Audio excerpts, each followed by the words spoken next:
Hello વિદ્યાર્થી મિત્રો, જય શ્રી કૃષ્ણ. કેમ છો? આનંદમાં? જુઓ હવે બરાબર અહીંયા તમારી પાસે રકમ તો ઓલરેડી છે જ, અને આપણે આગલા દિવસે પણ એટલે કે આગલા વિડિયો લેક્ચરમાં આપણે આવો જ અનંત નેટવર્ક વાળો એક પ્રશ્ન કે બે પ્રશ્ન ભણ્યા હતા. એનો પાયો તો તમારી પાસે છે જ, એટલે આ ન સમજાય તો આગળનો વિડિયો ખાસ જોઈ લેવો. હવે અહીંયા જો બરાબર સ્ટ્રક્ચર બદલશે, તમારો પ્રશ્ન નથી બદલવાનો. આકૃતિમાં આપેલ અનંત નેટવર્કના P અને Q બિંદુ વચ્ચેનું સમતુલ્ય કેપેસિટન્સ મેળવો. પ્રશ્ન આનો આ જ છે, પણ તમારું સ્ટ્રક્ચર છે, ઢાંચો છે, એ ઢાંચો બદલાઈ ગયો. જો અહીંયા C to C, C to C, C to C, C to C ને ઇન્ફિનિટી સુધી આ જુગલ જોડી આગળ વધે છે. પ્લસ તમને એ પણ ખબર છે કે આ જે જુગલ જોડી છે એ અનંત નેટવર્ક છે, એટલે આને એક તબક્કો કહેવાય. આ એક તબક્કો, આ બીજો તબક્કો, આ ત્રીજો તબક્કો, આ ચોથો, પાંચમો, છઠ્ઠો, સાતમો, અનંતમો. તો આવા કોઈ પણ તબક્કામાં એક તબક્કો તમે ઉમેરી દો તો એનાથી તમારા સમતુલ્ય કેપેસિટન્સમાં કાંઈ ફરક પડતો નથી, કારણ કે અનંત છે. અનંતમાં તમે કાંઈ પણ ઉમેરશો કે માઇનોર બાદ કરશો તો એનાથી અનંત જવાબ તમારો ચેન્જ નહીં થાય. એટલે આપણે પહેલા વહેલા ધારી લઈએ. શું ધારી લઈએ? કે ભાઈ ધારો કે અનંત નેટવર્ક નું સમતુલ્ય કેપેસિટન્સ x છે, અને તેમાં એક તબક્કો અથવા તો એક આખું યુનિટ ઉમેરતા કેપેસિટન્સ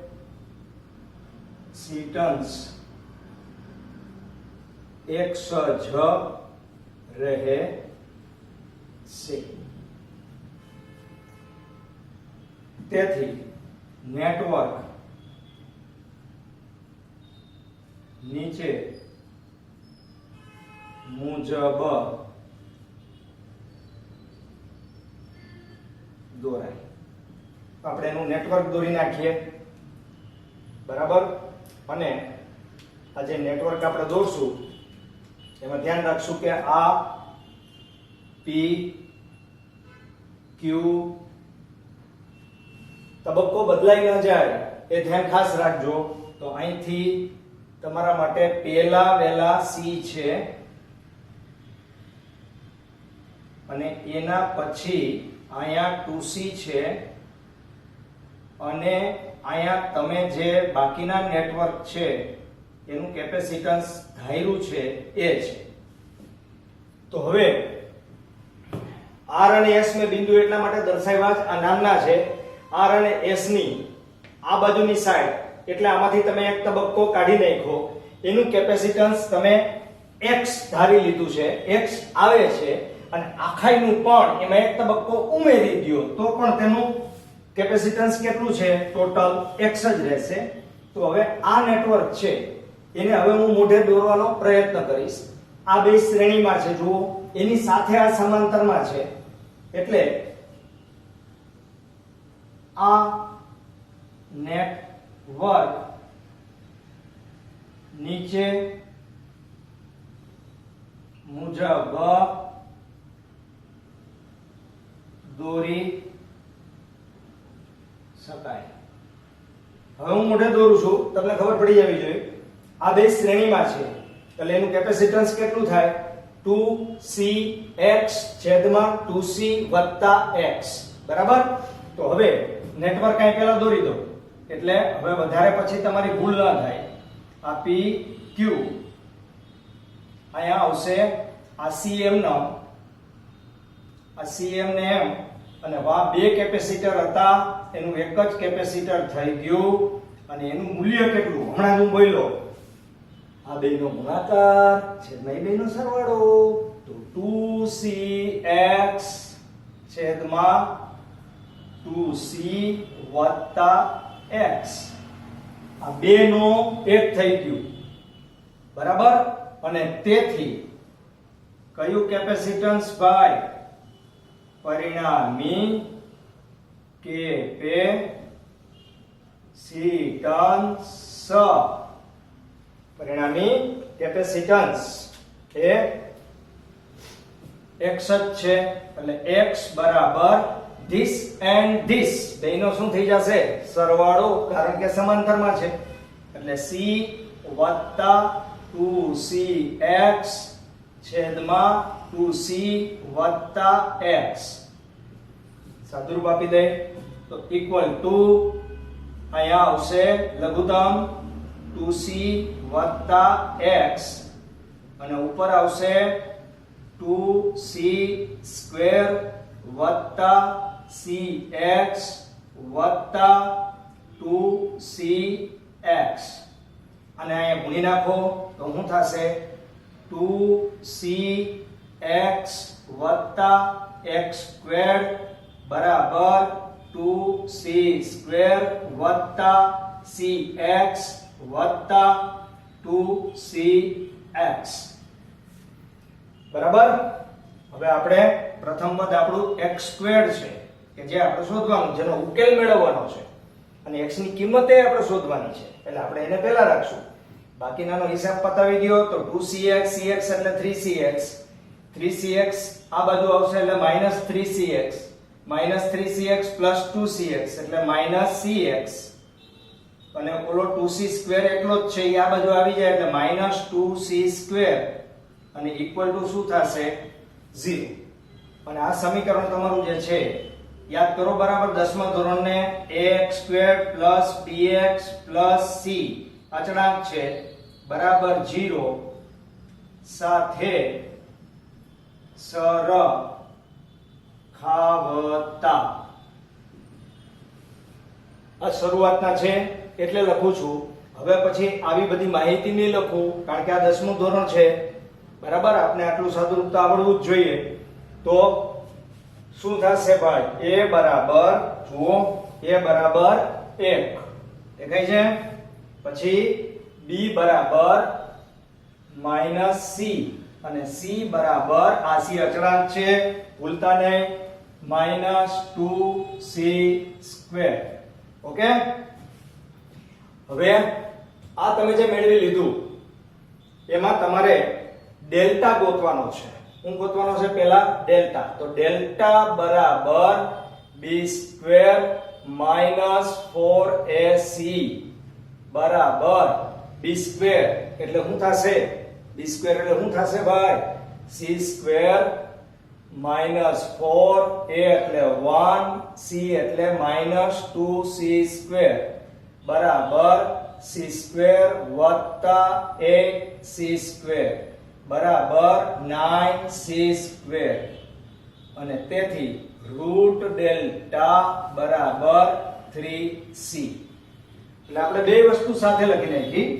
રૂટ ડેલ્ટા અહીંથી જ આપણે મેળવી લીધો, અને જો આપણે રૂટ ડેલ્ટા મેળવી લીધો હોય તો હવે આપણા ઉકેલનું સૂત્ર છે x બરાબર -b ± રૂટ ઓફ ડેલ્ટા, આ પ્લસ ઓર માઈનસ અહીંયા આવી જ જશે, છેદમાં 2a બરાબર -b એટલે c plus or minus 3c, અને છેદમાં 1 છે એટલે 2 1 2 ઇક્વલ ટુ શું થશે? 3c, c -3c એટલે -2c. માઈનસમાં કોઈ દી જવાબ હોય નહીં ભાઈ, તો અહીંયા શું થશે? c + 3c થશે, બરાબર. એટલે હું એક જ જવાબ લખું છું, 3c + c એટલે 4c ભાગ્યા 2, અને તેથી x બરાબર આપણો ફાઇનલ આન્સર શું આવ્યો ભાઈ? 2c. ફાઇનલ આન્સર શું આવ્યો? 2c.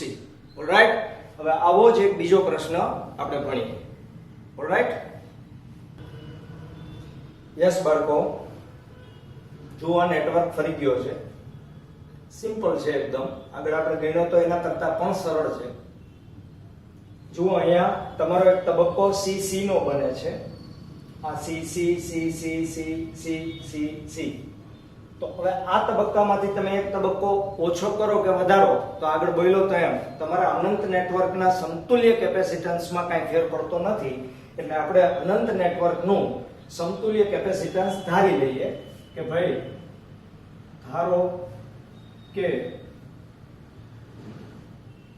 અનંત નેટવર્ક નું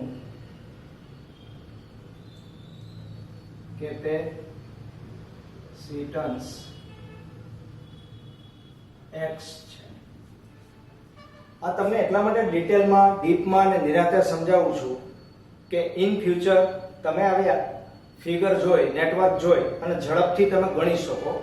એટલે આ સમજૂતી છે એ માત્ર તમારા માટે છે. આ બધી નીટ જેડબલી ની અંદર જ્યારે પૂછાય ત્યારે હું તમને બોલી જઈશ તો તમને સમજાશે નહીં. અત્યારે તમને સમજાઈ જાય પણ ઇન ફ્યુચર ભૂલાઈ જાય તો આ વસ્તુ લખેલી હોય તો તમારી પાસે કામ લાગે. બરાબર? એટલે આ બધા પ્રશ્નો છે એ લખતા જાજો, પ્રેક્ટિસ કરતા જાજો. બરાબર? આને આ કોઈ તમારા ટેક્સ્ટ બુકના પ્રશ્નો નથી, આ ટેક્સ્ટ બુક સિવાયના પ્રશ્નો વધારાના છે. એટલે તમારે જે હોમવર્ક કરવાનું છે એ માત્ર ટેક્સ્ટ બુક પૂરતું જ મર્યાદિત રાખજો. આ છે, આના જેવા હું બીજા અનેક હજી તમને આપીશ કે જેથી કરીને તમે આની બરાબર પ્રેક્ટિસ કરી શકો. ઓકે, આ x છે. હવે તેમાં એક તબક્કો ઉમેરતા તે x જ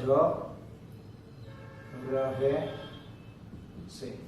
એટલે આપણે હવે એની ફિગર દોરી નાખીએ. તો ફિગરમાં અહીંયા બિંદુ P છે, આ બિંદુ છે એ તમારું Q છે, આ P બિંદુ, આ Q બિંદુ. બરાબર? આ તમારું એક કેપેસિટર. બરાબર? આ તમારું એક તબક્કાનું બીજું કેપેસિટર અને આ કેપેસિટરની હારે ઓલો જે અનંત નેટવર્ક આવ્યો એ જરાક અલગ રીતે દોરું, એનાથી કઈ ફરક નથી પડતો. બરાબર? આ અનંત નેટવર્ક છે એનું કેપેસિટન્સ x છે અને આ બે વચ્ચેનું ટોટલ પણ x જ છે. અનંતમાં કાંઈ ઉમેરીએ તો પણ અનંત જ રહે. બરાબર? તો અહીંયા આનું કેપેસિટન્સ c છે, આનું કેપેસિટન્સ c છે. હવે આ બે કેમાં છે? સમાંતરમાં છે. બરાબર? તો આની આકૃતિ અહીંયા સામે તમે દોરી શકશો, આ બેની આકૃતિ. બરાબર? તો આની આકૃતિ કેવી થશે? કયો? આ P બિંદુ છે એ એમનમ, આ Q બિંદુ છે એ એમનમ, આ P, આ Q, આ તમારું કેપેસિટન્સ C હતું એનું H, અને અહીંયા ઓલા બે ભેગા થઈ ગયા અને એ બે ભેગા થઈ ગયા એટલે C અને X એકદમ સરળ છે, એ બે સમાંતરમાં છે એટલે સરવાળો થાય. C plus X plus આ બે વચ્ચેનું તો કેટલું છે ભાઈ? x જ છે. બરાબર? અને તેથી હવે આપણે ગણતરી કરીએ શરૂ. સમતુલ્ય કેપેસિટન્સ